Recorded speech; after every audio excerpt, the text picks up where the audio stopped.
करो try. First question से शुरू करते हैं। What are the hybridization states of carbon atoms in the following compounds? First से शुरू करते हैं।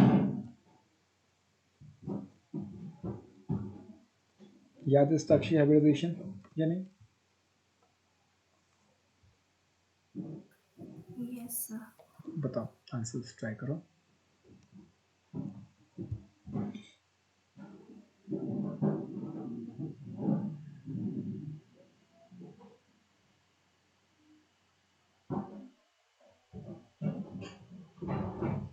सर पहले कार्बन का sp विद 0 लोन पे। sp नहीं बच्चे, देखो कार्बन के पास 2 हाइड्रोजन है एंड वो दोनों हाइड्रोजन सिंगल बॉन्ड बना रहे होंगे। तो हम क्या चेक करते थे? Sigma bonds plus lone pairs. Carbon के पास लोन पेयर तो कोई नहीं होता, ये भी सिग्मा है, ये भी सिग्मा है, यहाँ पे भी तो एक सिग्मा होगा। तो इसके आसपास 3 सिग्मा बॉन्ड्स हैं 0 लोन पेयर्स के साथ, तो हाइब्रिडाइजेशन आ जाएगी sp2। क्लियर या नहीं? यस, मैंने सिर्फ 2 हाइड्रोजन बॉन्ड एंड इसकी आ जाएगी sp। ऑक्सीजन की क्या होगी साक्षी इसमें हाइब्रिडाइजेशन?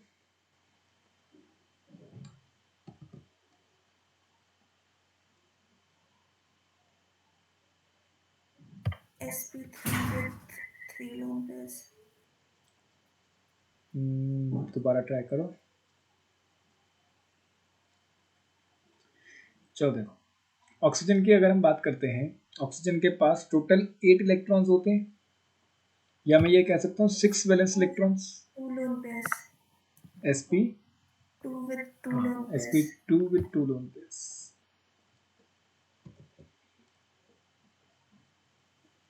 ठीक, थर्ड वाले का ट्राई करो। CH3 twice CO। तुम्हें मुझे इसकी oxidation hybridization of carbon, all carbon and oxygen, third वाला।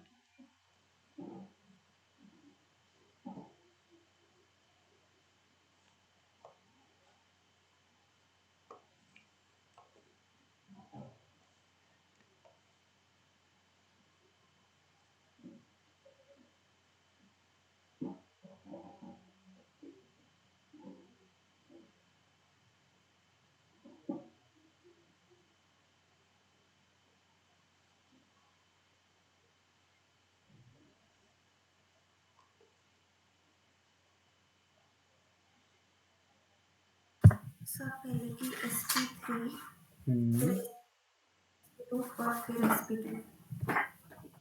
ठीक, ये स्ट्रक्चर बनेगा। सबसे पहले वाला कार्बन रहेगा sp3, ये भी sp3 और ये sp2, और oxygen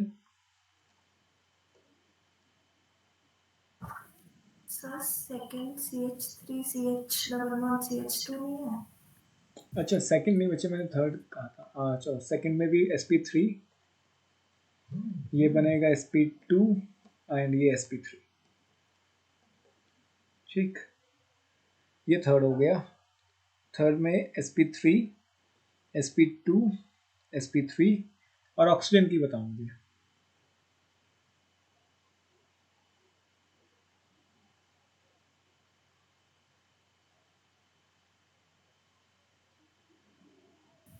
sp2 with 2 lone pairs। sp2 with 2 lone pairs। बाकी तो कर लोगे तुम। बेंजीन में हर एक कार्बन sp2 हाइब्रिडाइज्ड होता है, ये क्लियर है। एक बार CH3CN वाला भी कर ही दो। बेंजीन है ये C6H6, इसमें हर एक कार्बन की हाइब्रिडाइजेशन बताओगी क्या होगी?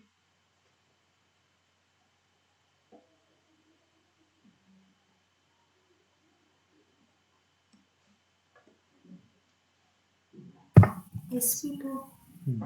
हाइड्रोजन का बॉन्ड भूलना नहीं है, क्योंकि अगर हाइड्रोजन भूलोगे तो हाइब्रिडाइजेशन गलत आ जाएगी।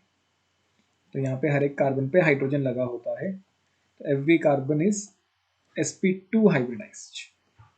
कोई भी चेक कर लो, हर एक कार्बन sp2 हाइब्रिडाइज्ड रहता है।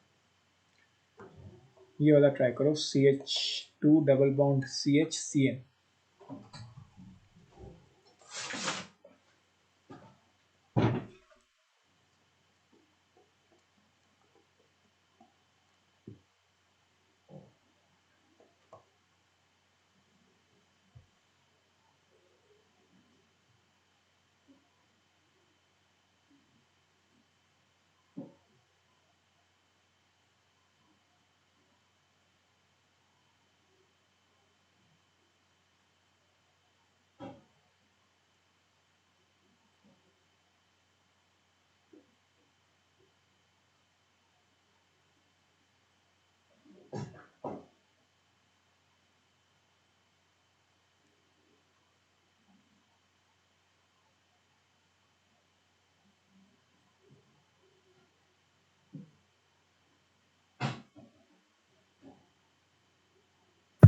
सर पहले कार्बन का sp2, sp2, सेकंड का भी sp2, थर्ड का sp। ठीक ठीक ठीक है, साइनाइड का स्ट्रक्चर sp हाइब्रिडाइजेशन। ठीक, सेकंड क्वेश्चन से शुरू करते हैं। What will be the structure of isopropyl alcohol? Isopropyl group क्या होता है?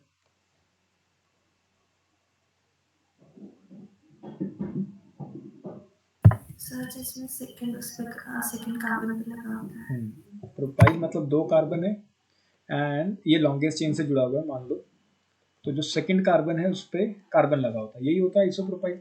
अब देखो आइसोप्रोपाइल के बाद हमें क्या बनाना है? अल्कोहल। तो हम यहाँ पे OH लगा देते हैं, तो ये बन जाता है आइसोप्रोपाइल अल्कोहल। क्लियर? एंड अगर हमें इसकी बॉन्ड लाइन नोटेशन बनानी हो तो ये बन जाएगी इसकी बॉन्ड लाइन नोटेशन। बीच में कार्बन, कोने में कार्बन दो, बीच में कार्बन, दोनों कोने में दो कार्बन एंड एक ऊपर OH।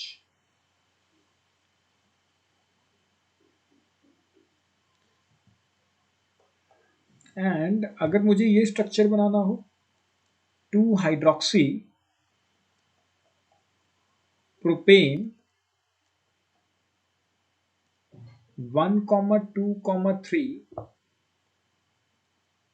ट्राई कार्बोक्सिलिक एसिड, इसका स्ट्रक्चर बताओगे?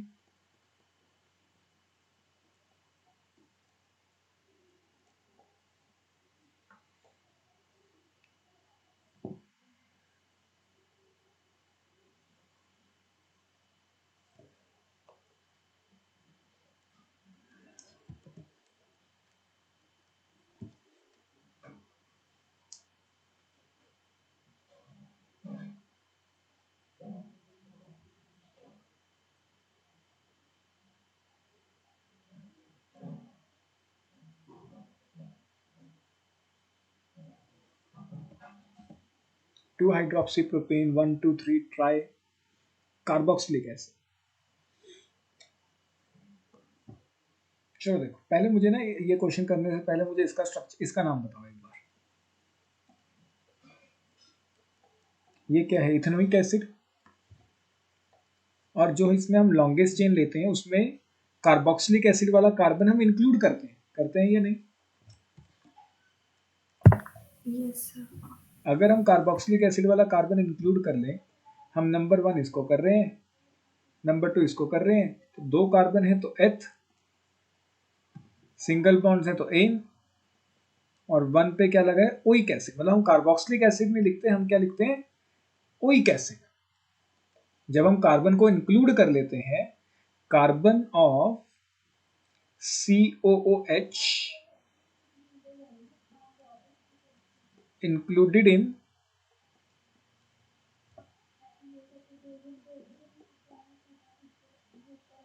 longest chain, carbon of COH included in longest chain, तब हम उसको क्या बोलते हैं? Oic acid. ठीक है, जैसे हमने ओइक एसिड यहाँ पे लिखा है क्योंकि हमने इस कार्बन को इंक्लूड कर दिया है किसके अंदर? लॉन्गेस्ट चेन के अंदर। लेकिन यहाँ पे हमने ओइक एसिड नहीं लिखा, ध्यान से देखो यहाँ पे क्या लिखा है? Carboxylic acid. कार्बोक्सिलिक एसिड हम तब लिखते हैं carboxylic acid is used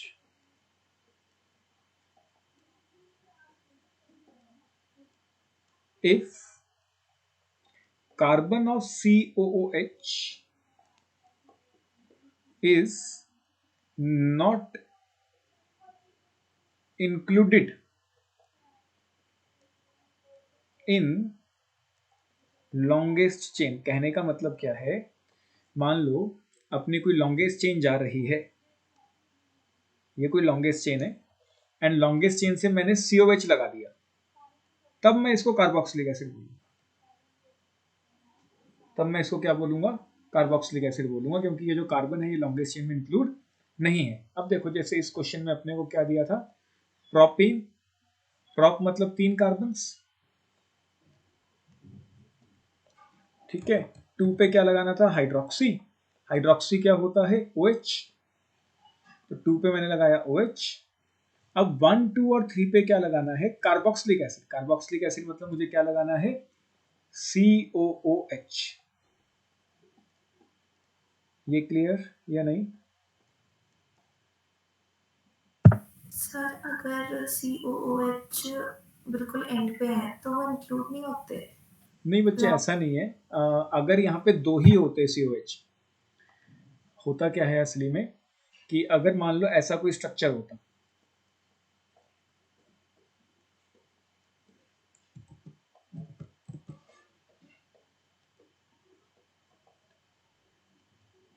अगर अब हमें यहाँ पे लॉन्गेस्ट चेन बनानी होती तो हम ये वाले दोनों इंक्लूड करके चलते।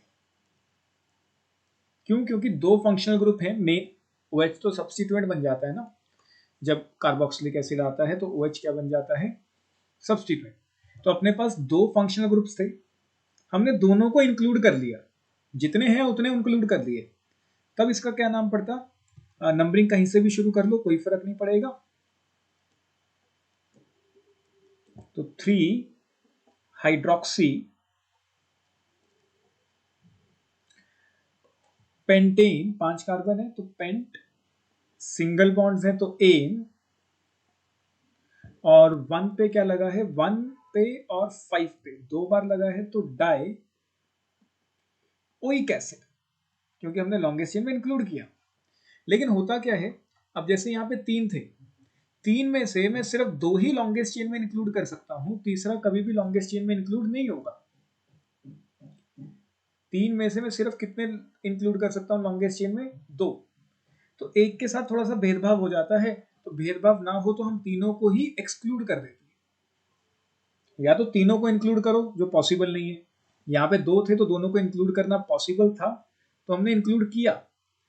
लेकिन अगर 3 होंगे तो तीनों को इंक्लूड करना कभी भी पॉसिबल नहीं होता है, तो अच्छा यही होता है कि उसको बाहर निकाल दिया जाए, तीनों में से किसी को भी इंक्लूड ना किया जाए। क्लियर या नहीं?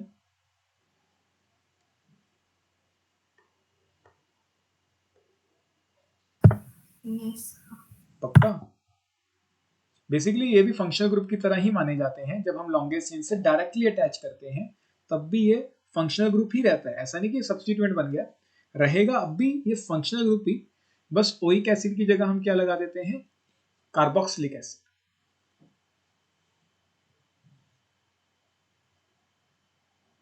सर अगर सारे कार्बोक्सिलिक एसिड नहीं इंक्लूड हो रहे तो उनको नहीं करना है लॉन्गेस्ट चेन तब में। हम किसी को भी नहीं इंक्लूड करेंगे। जैसे एक और एग्जांपल समझाता हूं,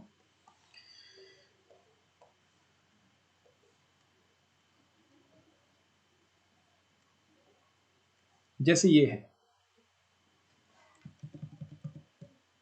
ये कोई कंपाउंड है।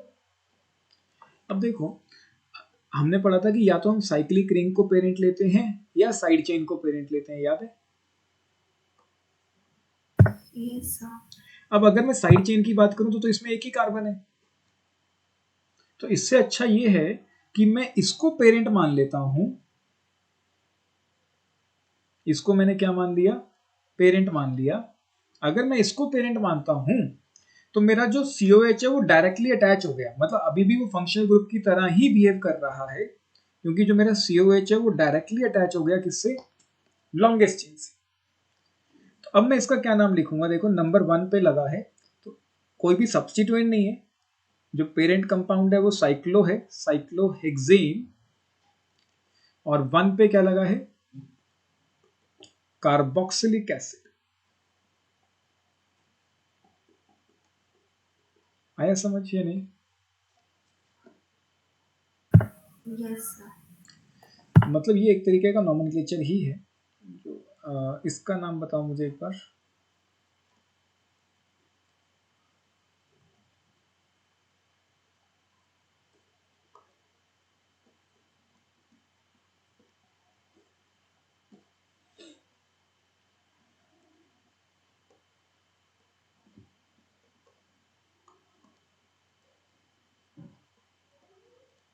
इसका नाम ट्राई करो।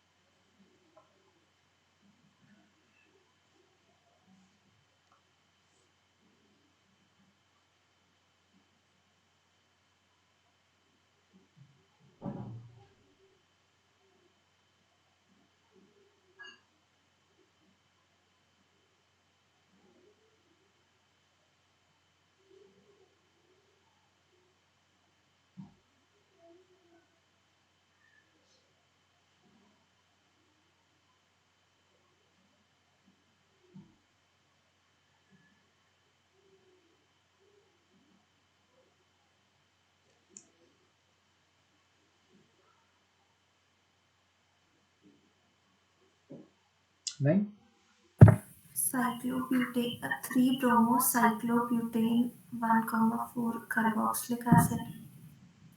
नहीं बच्चे, तो बहुत सारी गलतियां हैं, एक नहीं 2-3 गलतियां हैं। लॉन्गेस्ट चेन एकदम ठीक है, उसमें कोई दिक्कत नहीं है। ये लॉन्गेस्ट चेन मान ली है क्योंकि COH डायरेक्टली अटैच हो गया है, तो अभी भी ये फंक्शनल ग्रुप है। तो ये मेरे फंक्शनल ग्रुप्स हैं, एंड ब्रोमो मेरा सब्स्टिट्यूएंट है। नंबरिंग भी एकदम ठीक की, बस लिखने के तरीके में थोड़ी सी गलतियां हैं। 1 2 3 4, तो 3 पे अपना ब्रोमो लगा है which is a substituent. 3 bromo, और कोई सब्स्टिट्यूएंट नहीं है। पेरेंट कंपाउंड 6 कार्बन की है, तो साइक्लो हेक्स, ठीक। और 1 पे डबल बॉन्ड है, तो 1 ईन, फिर एक 1 पे और एक 4 पे, 2 बार है तो di carboxylic acid.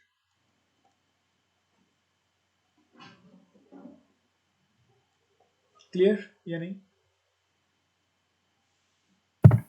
Yes sir. करो नोट इसे, ऊपर से शुरू कर लो जहाँ से क्वेश्चन था। ये एनसीईआरटी का ये क्वेश्चन है, मुझे अभी याद है तो मैंने करा दिया, बाद में आगे आएगा ही। करो इसे नोट।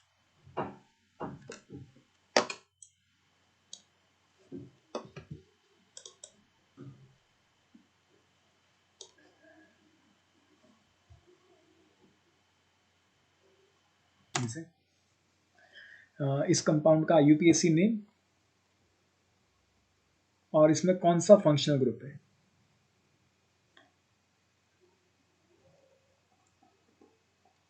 If any.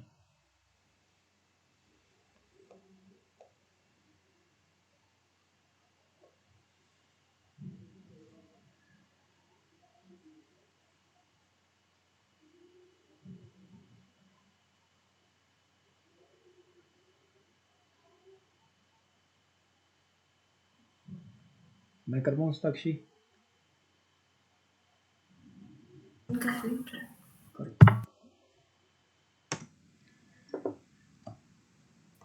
शायद गलती होगा, आप बताना आंसर। अरे बताओ तो सही, कोई बात नहीं।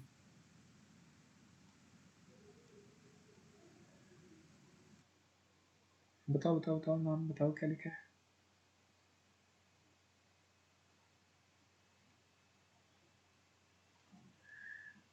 साक्षी,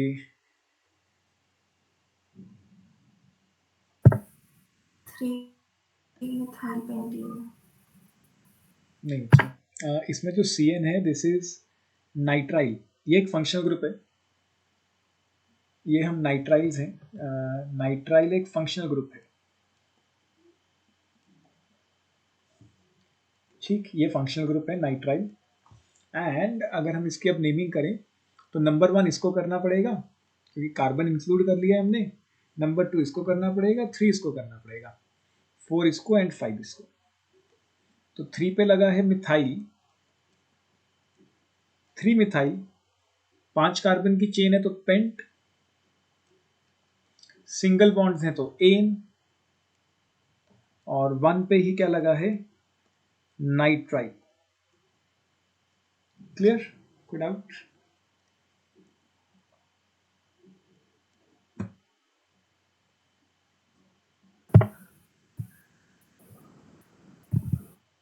नोट करो इसे। नाइट्राइल्स एक होते हैं आइसोनाइट्राइल्स। आइसोनाइट्राइल इज NC। यहाँ पे CN लगा है तो मतलब ये नाइट्राइल है। आइसोनाइट्राइल तुम्हें नहीं देंगे जहाँ तक मुझे आइडिया है, नाइट्राइल ही दे सकते हैं अगर दिया तो। सब उनकी नेमिंग भी सेम होगी। हाँ, बस उसके अंदर हमारा ये कार्बन इंक्लूड नहीं होगा बेसिकली। जैसे मान लो सेम कंपाउंड होता,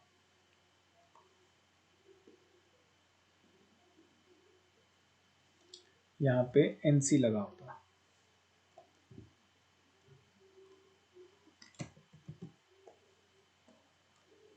क्योंकि हम लॉन्गेस्ट चेन में सिर्फ कार्बन लेते हैं तो हमारी लॉन्गेस्ट चेन फिर होती शुरू यहां से, यहां से लॉन्गेस्ट चेन शुरू होती, इधर को जाती, फिर इधर को, एंड एट लास्ट ऊपर। तब यहाँ पे नंबर 1 करते हैं हम लोग, नंबर 2, नंबर 3, नंबर 4। तो 2 मिथाइल,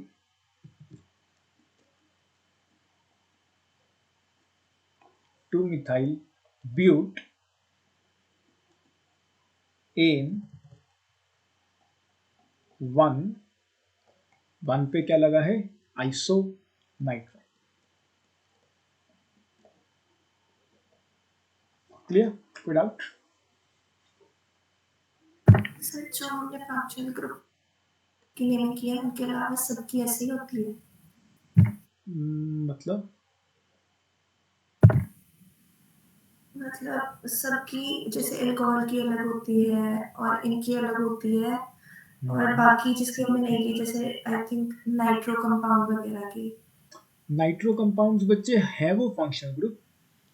जैसे नाइट्रो कंपाउंड्स की अगर हम बात करते हैं, नाइट्रो ग्रुप होता फंक्शनल ग्रुप है, nitro group is a functional group, but while naming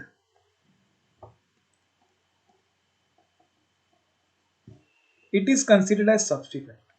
ये नोट कर लो कहीं पे, it is considered as substituent।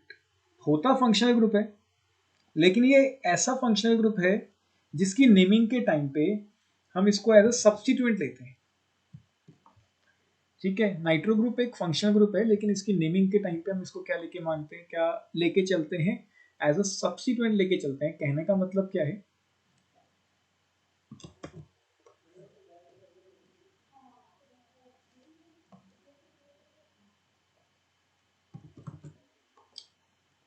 मान लो मुझे इस कंपाउंड का नेम करना होता, बताओगे क्या होगा नेम?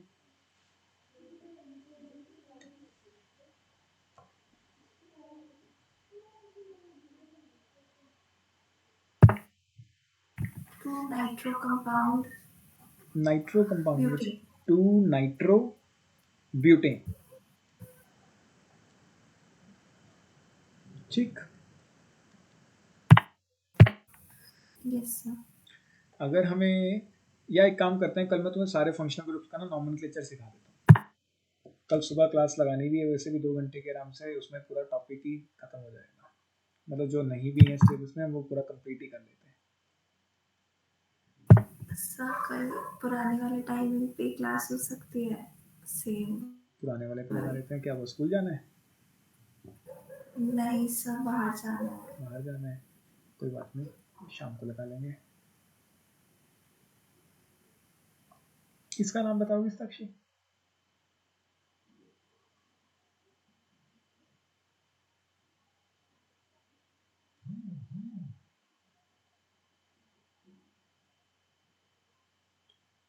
ऐसा क्वेश्चन एक मेंस में आया है रिसेंटली, 2019-20 में आया है शायद। सेम ऐसा है भाई, बेंजीन के ऊपर वहाँ पे 3 सब्स्टिट्यूएंट्स, मैंने यहाँ 2 दिए हैं, मेरे ख्याल वहाँ पे 3 थे। ऐसा ही कुछ सेम सा क्वेश्चन है।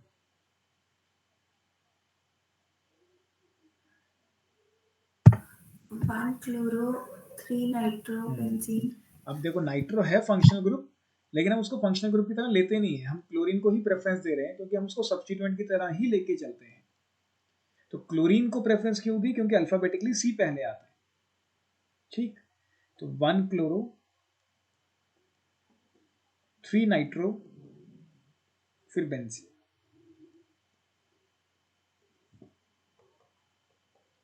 कल इसे नोट करो। फंक्शनल ग्रुप जितने भी हैं मैं उसका नॉमेनक्लेचर फिर कल शाम को निपटा दूंगा। अभी क्वेश्चंस करते हैं।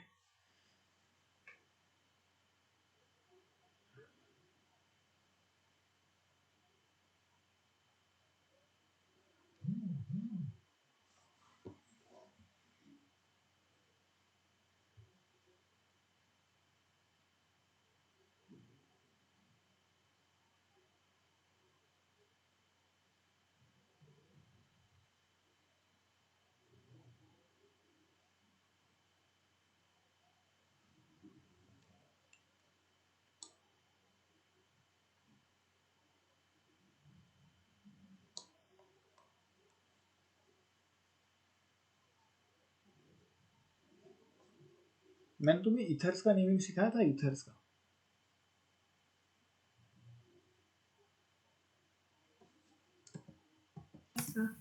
यही क्वेश्चन है एंड तुम्हें ये बताना है कि इनमें से 2 नाम दिए हैं तुम्हें, दोनों में से कौन सा सही IUPAC रूल्स के अकॉर्डिंग नेम है? क्या लगता है फर्स्ट में से कौन सा सही है एंड वाई? फर्स्ट वाला सही है क्योंकि अगर डाई लगा है तो 2 नंबर्स होने जरूरी है, यहाँ पे तो एक ही नंबर है, ये गलत है। सेकंड 247 लोएस्ट सेट रूल, अगर पहला नंबर सेम है तो दूसरे वाला नंबर छोटा होना चाहिए। एंड अगला फर्स्ट क्यों? Sir alphabetic order. Alphabetically chloro पहले आता है तो उसको छोटा नंबर मिलना चाहिए था। अगला 3 आइन 1 होल। ये तो लिखने में ही गलती है बेसिकली, ऐसा होता ही नहीं कि फंक्शनल ग्रुप पहले आ जाए, फंक्शनल ग्रुप बाद में आता है, या नंबरिंग में भी इन्होंने गलती की है एक तरह से, तो कहीं ना कहीं वैसे भी ओल पहले लगाया तो वो गलत ही होगा। ठीक, करना है इसे note. Yes sir. Homologous series की ही बात करते हैं, हेडिंग डाल लो होमोलोगस सीरीज, या वो नए पेज पे करते हैं, यहाँ पे क्वेश्चन करने के बाद में।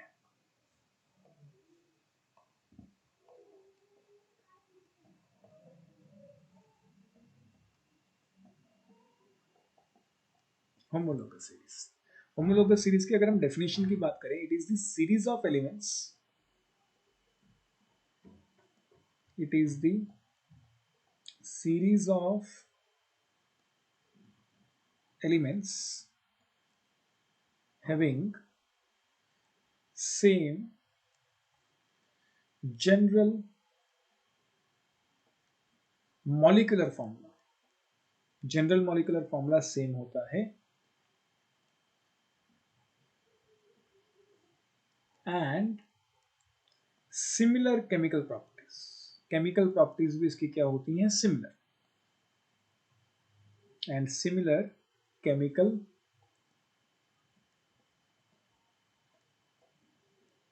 प्रॉपर्टीज। ठीक है, जैसे अगर हम एल्केन की सीरीज की बात करते हैं,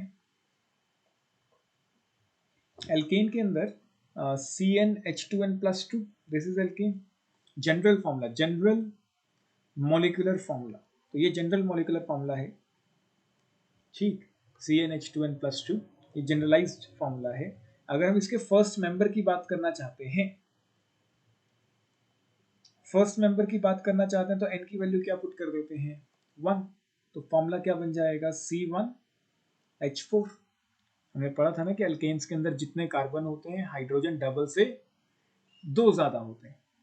एल्केन्स में जितने भी कार्बन होंगे हाइड्रोजन डबल से 2 ज़्यादा होंगे। अगर कार्बन n थे तो हाइड्रोजन हो गए डबल 2n प्लस 2। अगर सेकंड मेंबर की बात करना चाहते हैं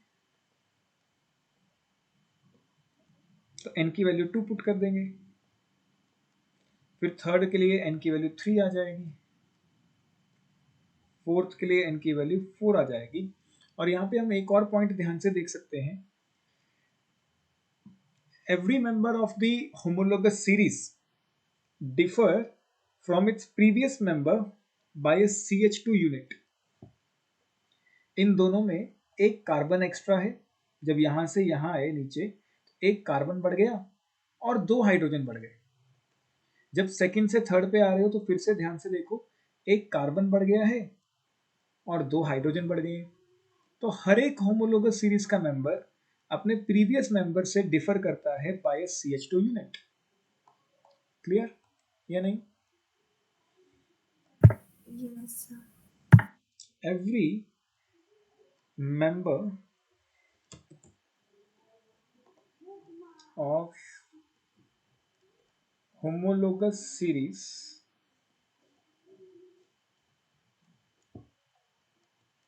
differs from previous member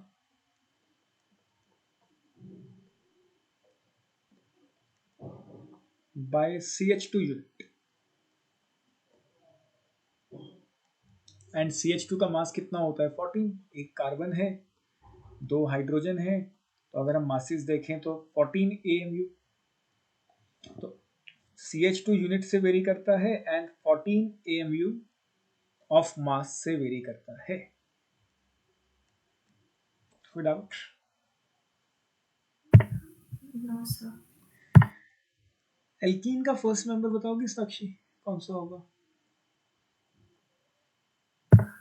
C2H4। बस एल्कीन में यही चीज ध्यान में रखनी है कि अगर हम एल्कीन की बात करें तो उसका जनरल फॉर्मूला क्या है, CnH2n। इसमें एल्कीन के अंदर एक डबल बॉन्ड होना जरूरी है। क्या होना जरूरी है, डबल बॉन्ड। और डबल बॉन्ड बनाने के लिए हमें कितने कार्बन चाहिए होंगे, कम से कम 2 कार्बन तो चाहिए। तो अगर हमें कम से कम 2 कार्बन चाहिए तो जब हम फर्स्ट मेंबर की ही बात करते हैं तब हमें n की वैल्यू 2 रखनी होती है। तो फर्स्ट मेंबर में C2H4 एंड इसका नाम है इथीन, या फिर कॉमन नेम की अगर हम बात करें तो इथाइलिन। बहुत बच्चे ये सोचते हैं कि वाई आ गया आइन जैसा है तो ये अल्काइन होगा, ये इसका कॉमन नेम है इथाइलिन, इथीन का कॉमन नेम। अगर सेकंड मेंबर की बात करनी है, बस अब तो एक एक बढ़ाते जाओ, तो n की वैल्यू 3 पुट कर दो तो फॉर्मूला हो जाएगा C3H6। फोर्थ मेंबर की बात करनी है तो n की वैल्यू, थर्ड मेंबर की बात करनी है तो n की वैल्यू 4 पुट कर दो तो C4H8। यहाँ पे भी अगर ध्यान से देखें तो नीचे जाते हुए CH2 का फर्क आता जाएगा एंड 14 AMU का फर्क आता जाएगा। Same is the case for alkynes.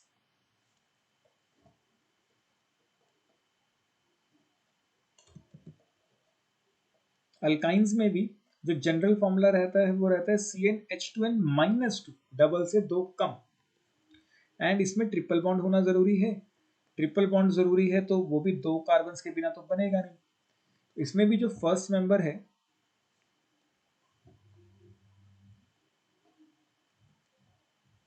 उसके लिए n की वैल्यू 2 पुट करनी पड़ेगी। तो अगर हम n की वैल्यू 2 पुट करते हैं तो फॉर्मूला बन जाएगा C2H2, commonly known as ethyne. इसको हम क्या बोलते हैं, इथाइन, IUPAC ने, एंड एसिटाइलिन। एसिटाइलिन इसका कॉमन नेम रहेगा। फिर से अगर अगला मेंबर की बारी है तो अगले मेंबर के लिए बस CH2 बढ़ाते जाओ।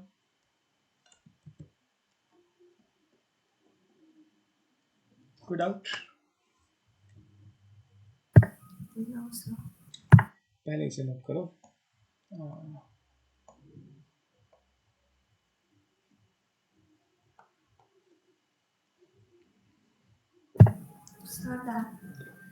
साक्षी, इसमें केमिकल प्रॉपर्टीज हमने सेम रखी, क्यों? हमने कहा कि केमिकल प्रॉपर्टीज सिमिलर होंगी, व्हाई?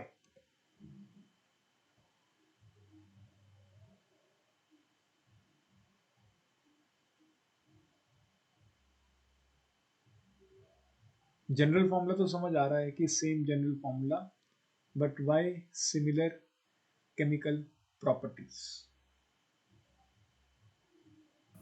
सेम डिफरेंस है। नहीं, ये कह सकते हैं कि जो केमिकल प्रॉपर्टीज हैं वो स्ट्रक्चर पे डिपेंड करती हैं। केमिकल जो प्रॉपर्टीज हैं वो किस पे डिपेंड करती हैं? काफी हद तक स्ट्रक्चर पे, टाइप ऑफ स्ट्रक्चर। यहाँ पे नीचे दिखाई देता हूँ, जो केमिकल प्रॉपर्टीज हैं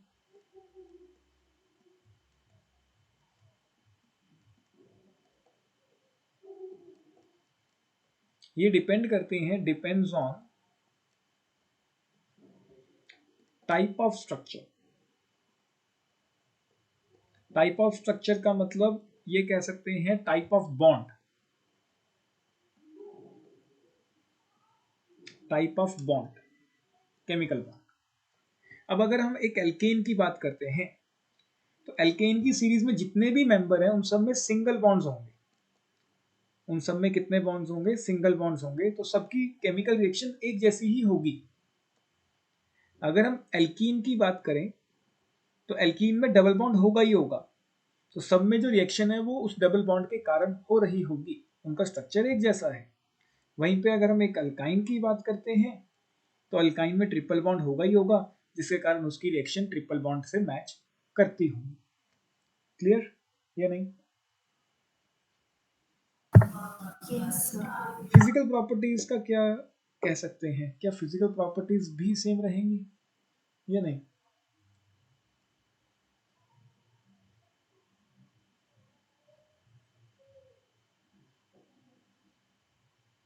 केमिकल प्रॉपर्टीज तो सेम है।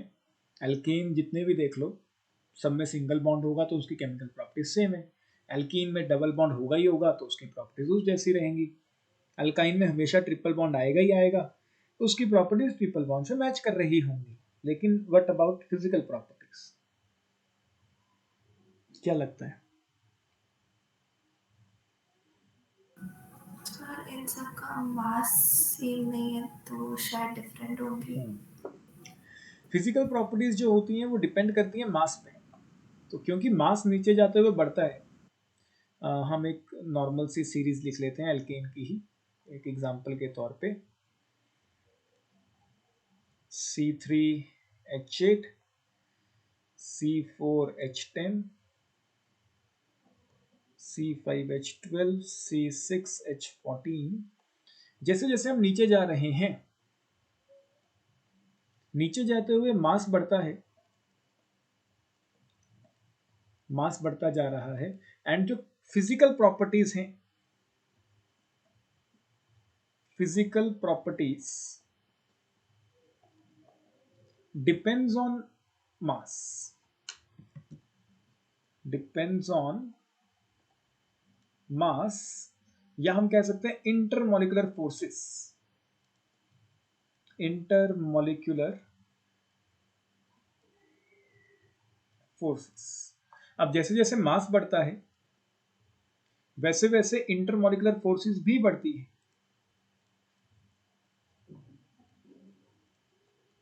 जैसे जैसे मास बढ़ता है वैसे वैसे इंटरमॉलिक्यूलर फोर्सेस भी बढ़ती हैं। तो इसीलिए हम कह सकते हैं इन अ होमोलोगस सीरीज,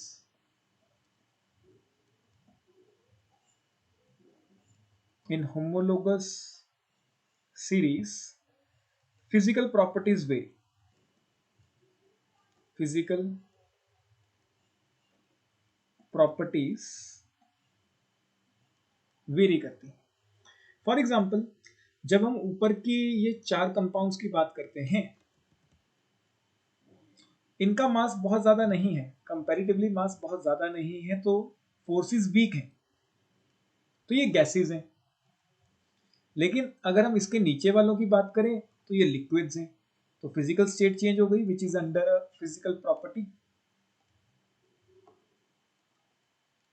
ऊपर से जैसे जैसे हम नीचे जाते हैं, नीचे जाते जाते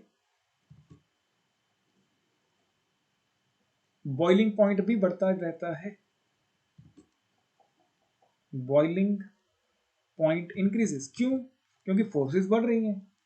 जैसे जैसे हम नीचे जा रहे हैं वैसे वैसे मास बढ़ रहा है, मास बढ़ने के कारण इंटरमोलिकुलर फोर्सेस भी बढ़ रही हैं, जिसके कारण बॉइलिंग पॉइंट भी बढ़ता रहता है। क्लियर या नहीं? Yes sir. नोट करो इसे, फिजिकल प्रॉपर्टीज वाला। एल्केन का किया, फिर एल्कीन का किया CnH2n। अगर मुझे एल्कोहल्स का जनरल फॉर्मूला बनाना हो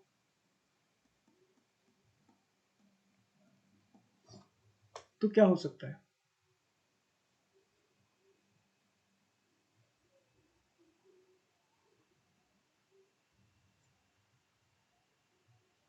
देखो, क्योंकि तुमसे किसी भी कंपाउंड का जनरलाइज फॉर्मूला पूछा जा सकता है, तो अच्छा यही होता है कि 2-3 कंपाउंड बनाओ एंड उसमें एक कॉमन चीज ऑब्जर्व करके उसका फॉर्मूला फ्रेम करो। एल्कोहल में हमें कोई डबल बॉन्ड ट्रिपल बॉन्ड तो चाहिए नहीं होता, तो हम सिंगल बॉन्ड से शुरुआत करते हैं, एक कार्बन लगा देते हैं, उसके साथ OH लगा देते हैं, तो ये फर्स्ट मेंबर हो जाएगा। अब इस कार्बन के साथ कितने हाइड्रोजन लगे होंगे? 3। सेकेंड मेंबर की अगर हम बात करें तो 2 कार्बन लगाने पड़ेंगे, उसके साथ OH लगा देते हैं। अब इसके साथ 3 हाइड्रोजन होंगे, इसके साथ 2 हाइड्रोजन होंगे, तो ध्यान से देखो CH2 का फर्क आ गया फिर से। थर्ड मेंबर के लिए अब 3 कार्बन लगाने पड़ेंगे, एंड में OH लगा देते हैं, एंड यहाँ पे H2, फिर से एक और CH2 बढ़ गया है। तो अगर हम इसको थोड़ा सा क्लब करके लिखें तो जो फर्स्ट मेंबर है वो है CH3OH, जो सेकंड मेंबर है वो है C2H5OH, CH2 बढ़ाते जाओ। थर्ड मेंबर क्या है? C3H7OH। तो जो एल्कोहल्स का जनरल फॉर्मूला होगा उसमें OH तो आ ही रहा है। OH के साथ क्या क्या आ रहा है? जितने कार्बन हैं हाइड्रोजन डबल से एक ज्यादा है, जितने कार्बन हैं हाइड्रोजन डबल से एक ज्यादा है। अगर कार्बन 2 है तो उसका डबल करो 4, 4 + 1 5। कार्बन 3 है तो डबल करो 6, 6 + 1 7। तो हम ये फॉर्मूला बना सकते हैं किसके लिए? Generalized formula of alcohol. या फिर अगर हम इसको भी मर्ज कर दें साथ में तो ये बन जाएगा CnH2n + 2O। क्लियर या नहीं? सर अल्कोहल में डबल बॉन्ड भी तो आ सकता है। हाँ आ सकता है, लेकिन अगर तुमसे क्वेश्चन में पूछे तो तुम सबसे सैचुरेटेड वाला बनाओगे हमेशा, वो तो एक एडिशनल केस है।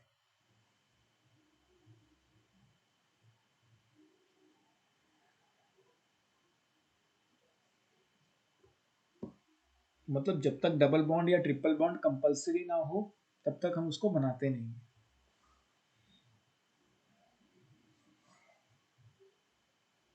एंड अल्काइल ग्रुप का फॉर्मूला बताओगे साक्षी? अल्काइल ग्रुप्स सब्स्टिट्यूएंट जो हम लगाते हैं, मिथाइल, इथाइल, प्रोपाइल, इसका जनरलाइज फॉर्मूला?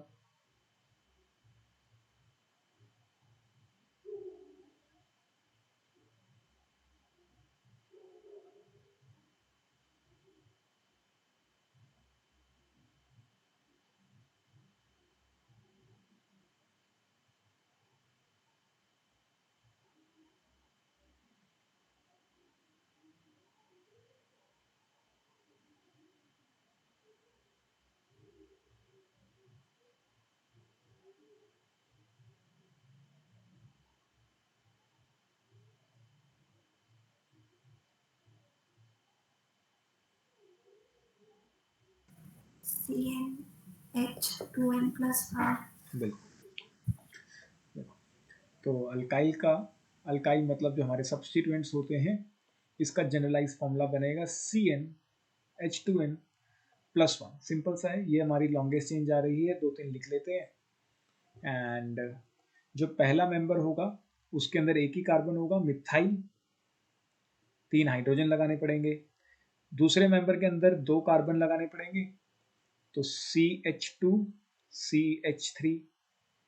थर्ड मेंबर की बात करें तो उसके अंदर 3 कार्बन लगाने पड़ेंगे, propyl, H2 H2 and H3। तो अगर हम इसको क्लब करें तो ये तो CH3 ही है, ये बन रहा है C2H5 and this is C3H7। तो जैसे जैसे हम जनरलाइज फॉर्मूला बना रहे हैं तो हमें ये पता चल रहा है कि हाइड्रोजन डबल से एक ज़्यादा आ रहा है, तो CnH2n +1। ये इंपॉर्टेंट है, ये पेपर में पूछ सकते हैं, क्योंकि एल्केन एल्कीन एल्काइन का नहीं पूछेंगे, जनरली अल्काइल का पूछा जाता है।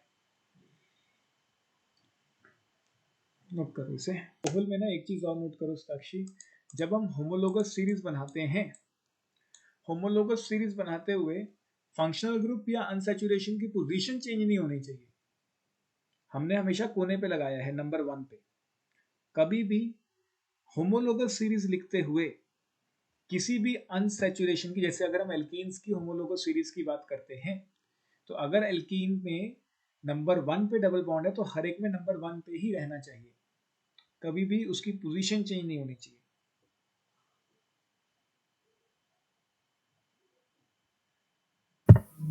एग्जाम्पल देना। एग्जाम्पल बच्चे यही है कि बस हम इसको OH को यहाँ नहीं लगाएंगे,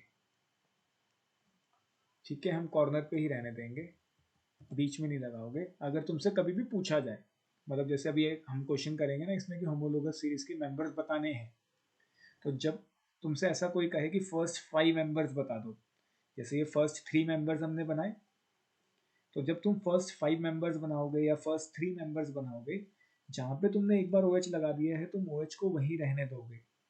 ऐसा नहीं कि फिर कभी OH सेकंड पे आ रहा है, कभी थर्ड पे आ रहा है, ऐसा नहीं करना है। आया समझ या नहीं?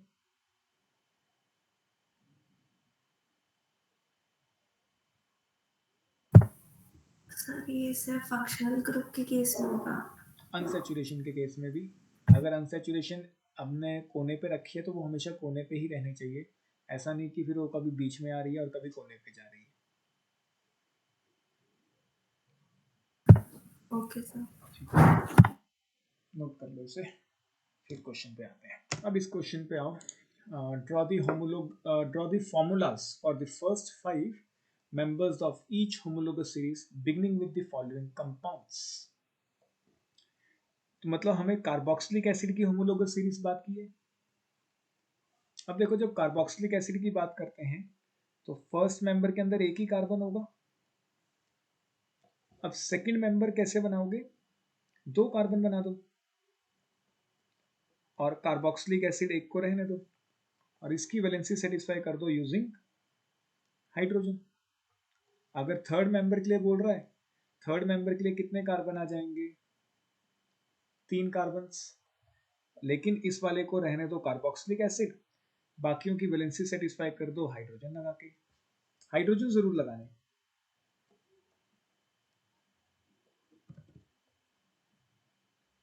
फिर फोर्थ मेंबर के लिए कर लोगे आगे। Yes sir. ठीक, इसका बताओ मुझे, बी वाले का। ये बी वाला क्या कंपाउंड है, किसकी होमोलोगस सीरीज पूछ रहा है ये?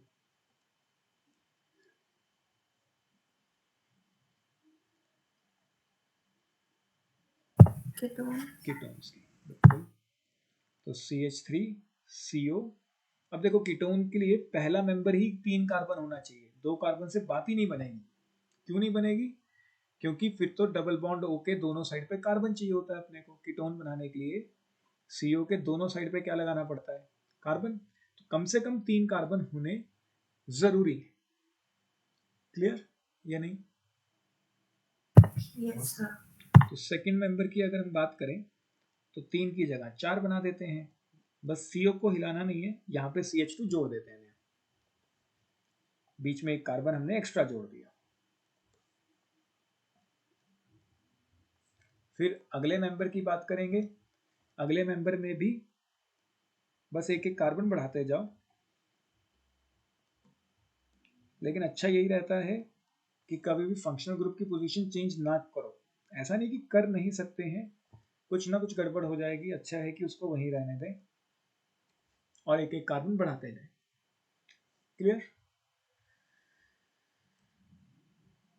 Yes sir. एंड ये तो बन ही जाएगा, इथीन है, एंड एक एक कार्बन बढ़ा लो, हाइड्रोजन हटा के बन जाएगा, हो जाएगा। सर इसमें अनसैचुरेशन फर्स्ट पे ही होनी चाहिए। हाँ, अनसैचुरेशन फर्स्ट पे रखनी है। जैसे सी वाले में फर्स्ट कंपाउंड तो इथीन इन्होंने दे ही दिया है। अब जब हम सेकंड कंपाउंड बनाएंगे, इसका सेकंड मेंबर, तो अपना डबल बॉन्ड नहीं हिलना चाहिए, डबल बॉन्ड यही रहना चाहिए। तो इसके साथ एक H लगा दिया और एक CH3 आगे लग जाएगा, 3 कार्बन हो गए। फिर उससे अगले मेंबर की जब हम बात करेंगे तो एक CH2 और आ जाएगा बीच में, इस तरीके से। क्लियर? Yes sir. एंड इसको हम बोलते हैं फॉर्मिक एसिड, ये तो पता होगा, फिर भी लिख लो।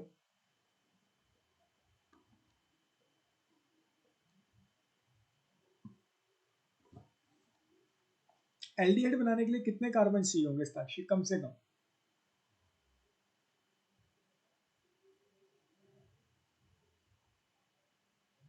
एल्डिहाइड्स का फर्स्ट मेंबर क्या होगा?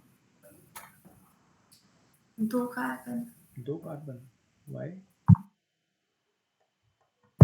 सर क्योंकि उसका मॉलिक्यूलर फॉर्मूला एक आर ग्रुप होता है, फिर सी डबल बॉन्ड ओ और फिर एच। एल्डिहाइड के अंदर हमें C डबल बॉन्ड OH चाहिए। अगर हम इसके साथ H भी लगा देते हैं तब भी ये एल्डिहाइड ही है। जैसे हमने कार्बोक्सिलिक एसिड देखा, यहाँ पे हम RCOH लिखते हैं, लेकिन हमें COH मेन चाहिए। उसके बाद अगर H भी लगाओगे तब भी वो कार्बोक्सिलिक एसिड ही है। फॉर्मिक एसिड या मिथेनोइक एसिड, अगर IUPAC नेम की बात करें, इट इज मिथेनोइक एसिड। एक ही कार्बन है तो methanoic acid. Clear? Similarly aldehyde के लिए हमें चाहिए CHO, जो अपने को एक कार्बन से मिल जाएगा, उसके साथ में H लगा दो। So this is the first member of aldehyde, methanal, या प्यार से फॉर्मेल्डिहाइड।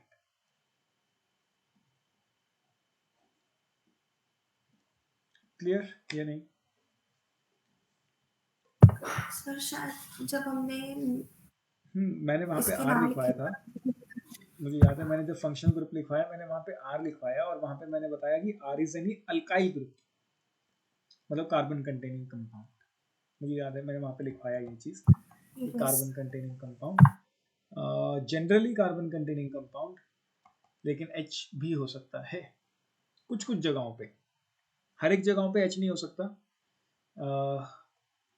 जैसे ईथर है, ईथर के अंदर मैंने ROR लिखवाया, क्या यहाँ पे RH हो सकता है?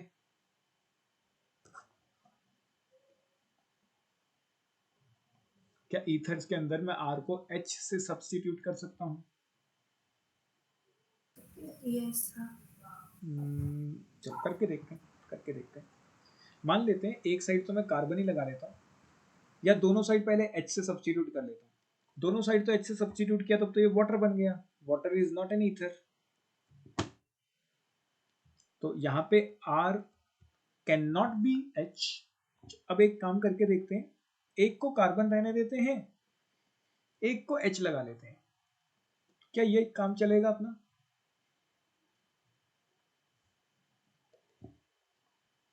क्या ये ईथर है ऊपर वाला साक्षी?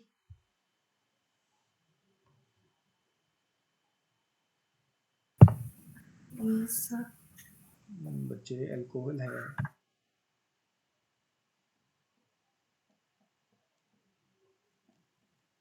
सर हमें कैसे पता लगेगा कि कब आर की जगह पे एच रिप्लेस हो सकता है? टेबल दोबारा बनाते हैं। अल्कोहल से शुरू करते हैं। अल्कोहल में हमने फॉर्मूला लिखा है ROH, वहीं पे टेबल में एडिट कर लो चीज़ों को। टेबल हमने बनाया, फॉर्मूला हमने लिखा ROH, यहाँ पे R can not be H। R is carbon containing compound, एक कार्बन, दो कार्बन, तीन कार्बन, depend, carbon containing compound. See कर लो, कार्बन कंटेनिंग कंपाउंड। सर ये आप मतलब हर केस के लिए लिखवा रहे हो ना? हाँ, अब हर एक केस के लिए करवा रहा हूँ। एल्डिहाइड्स, अल्कोहल के बाद एल्डिहाइड ही लिखा था।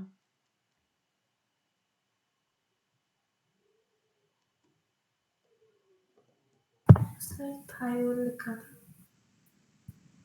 मुझे फिर एक काम करो, टेबल बताते चलो, मैं उसके अकॉर्डिंग कराता चलता हूँ, ठीक है। अल्कोहल के बाद हमने लिखा थायोल्स। थायोल्स के अंदर होता है RSH। यहाँ पे भी R can not be H, नहीं तो वह H2S बन जाएगा, hydrogen sulphide gas. R is carbon containing compound. उसके बाद क्या लिखा है? एल्डिहाइड। एल्डिहाइड्स। एल्डिहाइड्स के अंदर कोई दिक्कत नहीं है, formaldehyde do exist, R can be H और एनी कार्बन कंटेनिंग कंपाउंड। अगला कीटोन। कीटोन्स। क्या कीटोन्स के अंदर हो सकता है साक्षी?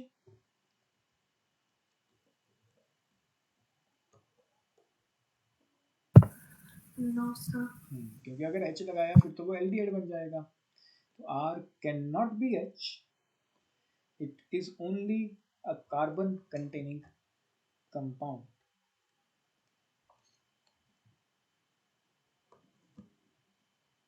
उसके बाद कार्बोक्सिलिक एसिड।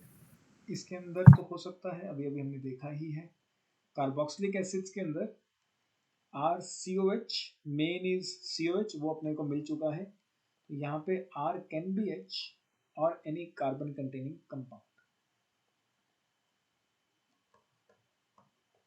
उसके बाद एस्टर्स। Yes sir.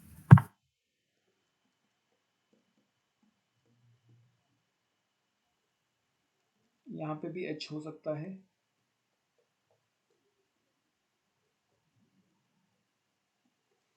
यहाँ पे ऐसे कर लो, दो कर लो इसको, R और R डैश, ठीक है। R और R dash, R can be H और any other carbon containing compound, but R dash can not be H, क्योंकि अगर R डैश को हमने H रखा तब तो वो क्या बन जाएगा? Carboxylic acid.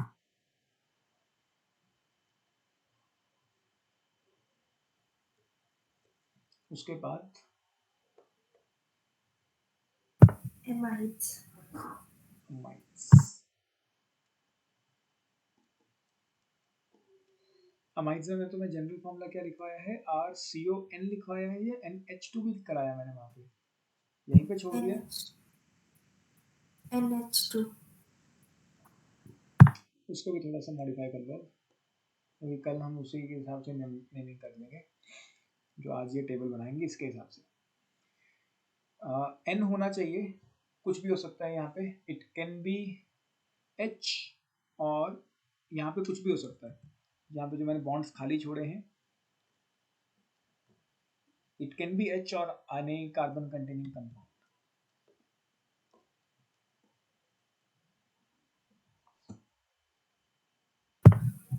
सर अगर लेफ्ट साइड H होगा तो वो एल्डिहाइड नहीं बन जाएगा?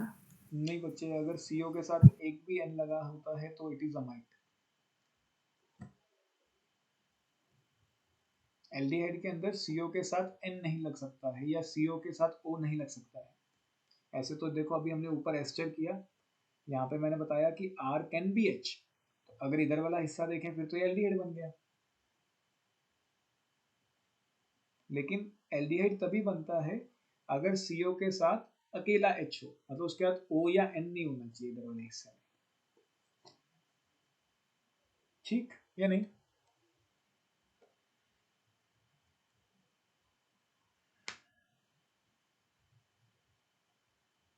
नहीं समझ आया साक्षी? सर आ ही गया।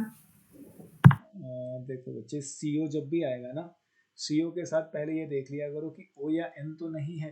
अगर O है तो वो एस्टर है पक्का, अगर N है तो वो अमाइड है 100%। जैसे एक मैंने तुम्हें यहाँ पे अमीन्स लिखवाए होंगे, कहीं पे लिखवाए हैं। Yes sir. अमीन्स में अकेला नाइट्रोजन चाहिए होता है, उसमें CO नहीं हो सकता। यहाँ पे कुछ भी हो सकता है, यहाँ पे बस तीनों के तीनों H नहीं हो सकते। All three can not be H, at least one must be carbon containing compound. अब यहाँ पे भी CO नहीं हो सकता जैसे अब यहाँ पे है, क्योंकि अगर CO आ गया तब तो ये CO के साथ N हो जाएगा, फिर तो ये क्या बन जाएगा, अमाइड। क्लियर या नहीं? Yes sir. तो यहाँ पे CO नहीं हो सकता, कार्बन हो सकता है लेकिन CO नहीं हो सकता।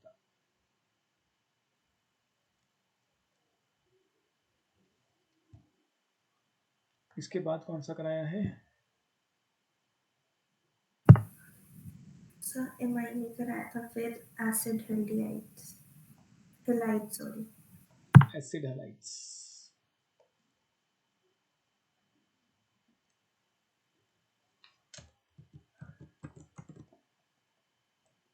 एसिड हैलाइड्स के अंदर it can be H, R ले लो यहाँ पे, COX, यहाँ पे R कैन बी H और कार्बन कंटेनिंग कंपाउंड।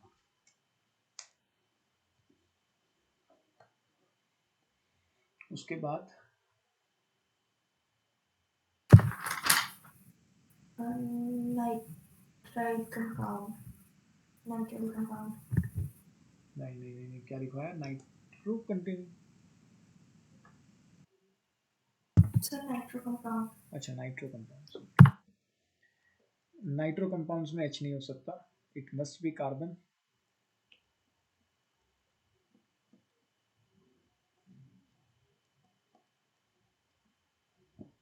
क्योंकि फिर तो HNO2 बन जाएगा ना, निट्रस एसिड।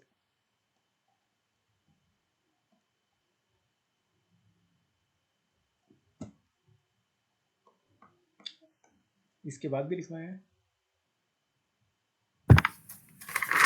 सर नेक्स्ट है नाइट्राइल और आइसोनाइट्राइल। नाइट्राइल्स में हो सकता है क्या हस्ताक्षी?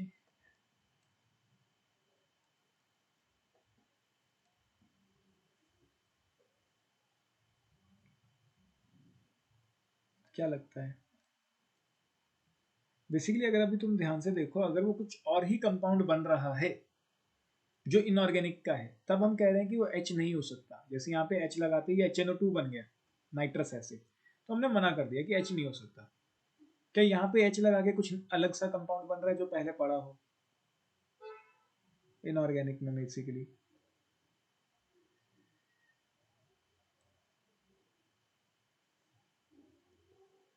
R can not be H, क्योंकि अगर H लगाया तो ये बन जाएगा हाइड्रोजन साइनाइड, HCN।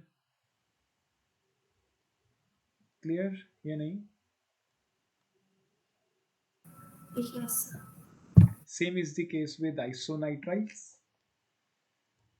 आइसोनाइट्राइल्स में भी it can not be H,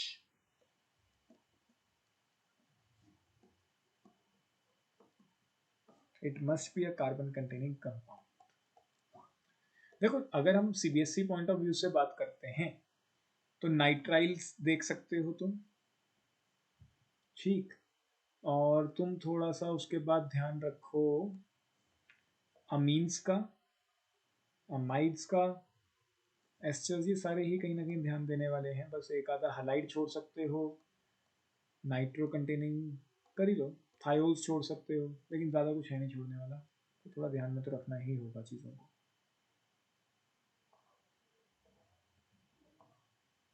खैर कोई बात नहीं। कहाँ से लिखना है हस्ताक्षी? ईथर्स और sulphonic sulphonic acid. Acids, okay. Ethers के अंदर भी it can not be H, कोई भी H नहीं हो सकता. R, R dash can not be H, it must be a carbon containing compound. क्योंकि अगर एक भी H आया तो वो एल्कोहल बनेगा, अगर दोनों ही H आ गए फिर तो वो वाटर बन जाएगा.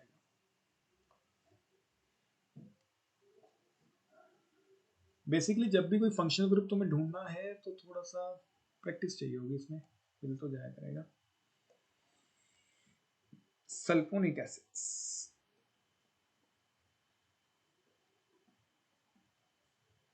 सल्फोनिक एसिड में मैंने RSHO3 लिखवाया या SO3H कर दिया था? सर दोनों. दोनों ही है ना, कोई बात नहीं, फिर तुम दोनों जैसे मर्जी कर लो, कोई इश्यू नहीं है. क्या लगता है साक्षी, H होगा या नहीं?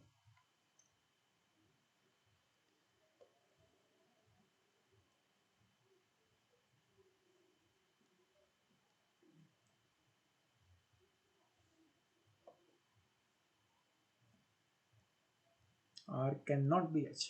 थोड़ा ध्यान से देखो साक्षी कि जितने भी ऑर्गेनिक कंपाउंड्स हैं उसमें कम से कम एक कार्बन तो होना ही चाहिए. तो जहां पे फंक्शनल ग्रुप में कार्बन ही नहीं है वहां पे तो पॉसिबल ही नहीं है कि H हो जाए, क्योंकि वहां पे कार्बन तो यहीं से आएगा. जैसे यहाँ पे कार्बन था ही नहीं, तो यहाँ पे तो खैर दोनों के दोनों ही H नहीं हो सकते, दोनों के दोनों को ही कार्बन होना पड़ेगा. यहाँ पे कार्बन था फिर भी H नहीं हो सकता.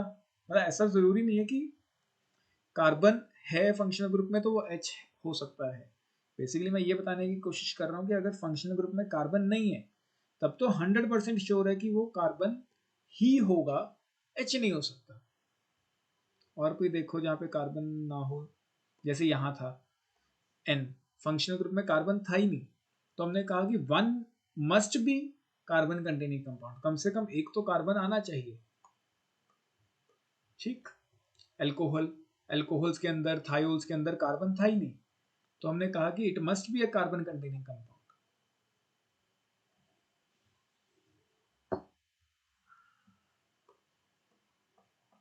कोई डाउट? No sir. ठीक, आगे करते हैं अगले क्वेश्चन से.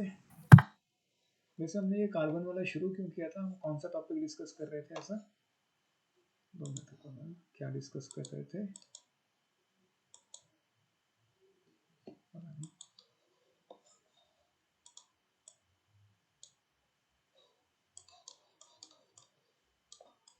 खैर कोई बात नहीं, आगे करते हैं.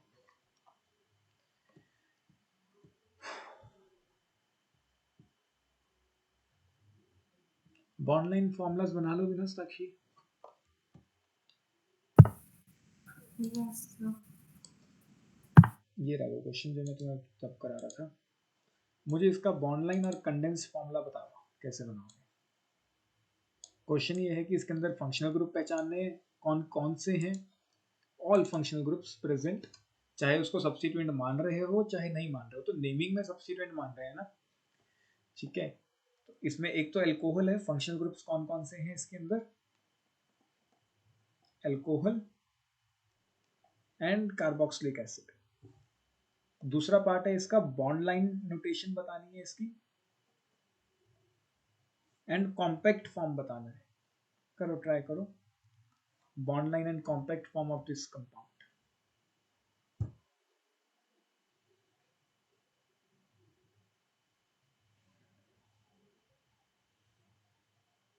बॉन्ड लाइन और कॉम्पैक्ट जब बनाओगे मुझे फोटो खींच के व्हाट्सएप करना, चेक करते हैं कि कैसे आएगा आंसर.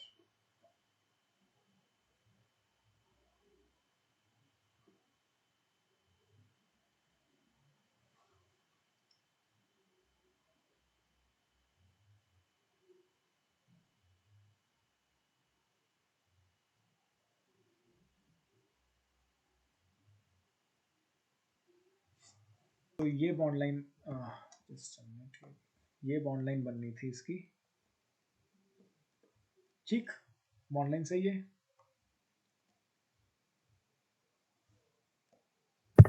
Yes sir. अब कॉम्पैक्ट फॉर्म में थोड़ा सा इसको बेसिक स्ट्रक्चर हमने यही बनाया इसका, CH2COH, CH, ऊपर हमने एक OH लगाया और फिर हमने लगाया CH2COOH। अच्छा, नीचे भी एक COH था, इधर H की जगह COH था।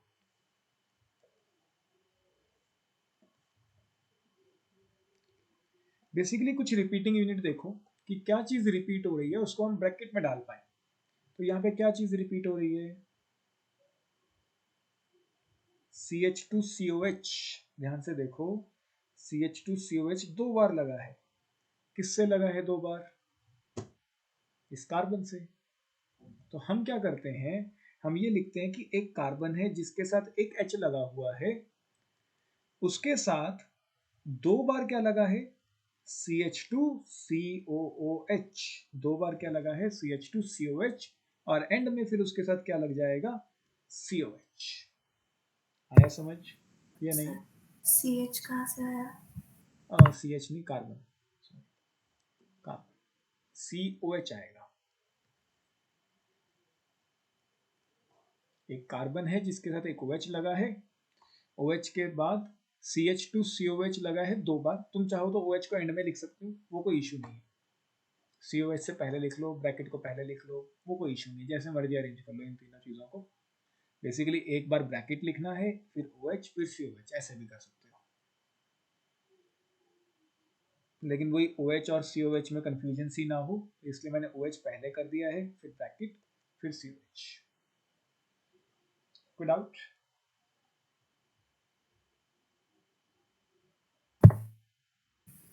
कोई और कॉम्पैक्ट फॉर्म का एग्जांपल?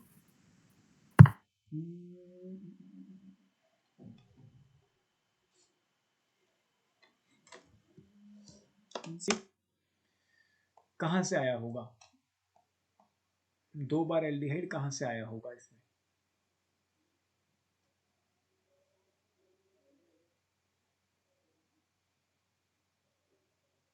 डाई मतलब 2, एल मतलब एल्डिहाइड, हेक्स मतलब 6 कार्बन की चेन। 6 से ज्यादा कार्बन भी नहीं हो सकते, ये भी कंफर्म्ड है। लेकिन अगर 6 से ज्यादा कार्बन नहीं हो सकते हैं तो 2 बार हम एल्डिहाइड लगाएं तो लगाए कहाँ?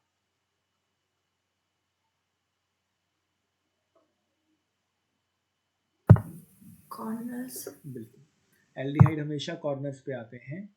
अगर बीच में आया तो वो तो कीटोन बन जाएगा। तो एल्डिहाइड लगाने ही कॉर्नर्स में पड़ते हैं। एक इस कॉर्नर को एल्डिहाइड बना देते हैं, एक इस कॉर्नर को एल्डिहाइड बना देते हैं। कोई डाउट? और बाकी की जितने भी हाइड्रोजन हैं उन सब पे H जरूर लगाना है।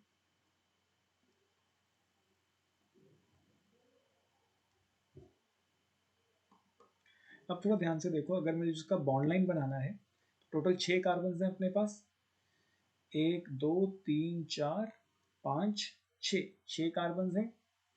फर्स्ट वाला भी एल्डिहाइड है और लास्ट वाला भी एल्डिहाइड है। अब देखो, एल्डिहाइड बनाना था तो मैंने उसका ऐसे बना दिया, this one is also aldehyde. तो ये तो बन गया बॉन्ड लाइन। एंड इसका कॉम्पैक्ट फॉर्म कैसे बनाएंगे साक्षी?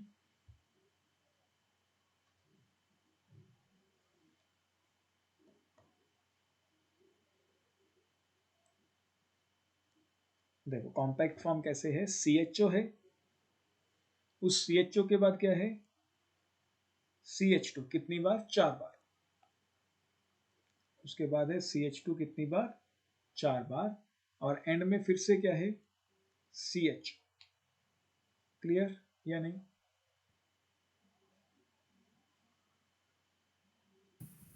अभी तो समझ आ गया, अभी कॉम्पैक्ट फॉर्म ऐसे करना है। एक बार ट्राई करना, कल डाउट्स ले लेना मेरे से जो भी होंगे। कल हम नॉमेनक्लेचर आगे नहीं करेंगे मेरे ख्याल से। मैं पहले एनसीईआरटी के क्वेश्चंस निपटाना प्रेफर करूंगा, फिर हम संडे को देख लेंगे, क्योंकि संडे को मेरा कंफर्म नहीं है कि मैं क्लास ले भी पाऊंगा या नहीं। वो देखते हैं संडे को,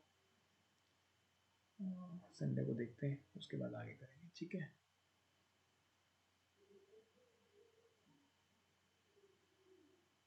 एक काम करो, या तो एनसीईआरटी के क्वेश्चंस कल तक अगर हो पाए कुछ तो प्रैक्टिस कर लेना। हम अभी 6th क्वेश्चन पे हैं।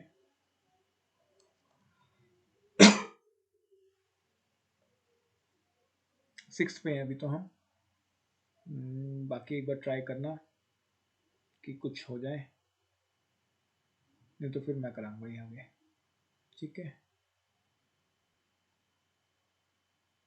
हमने एसिडिक स्ट्रेंथ कंपैरिजन किया था साक्षी इंडक्टिव इफेक्ट में।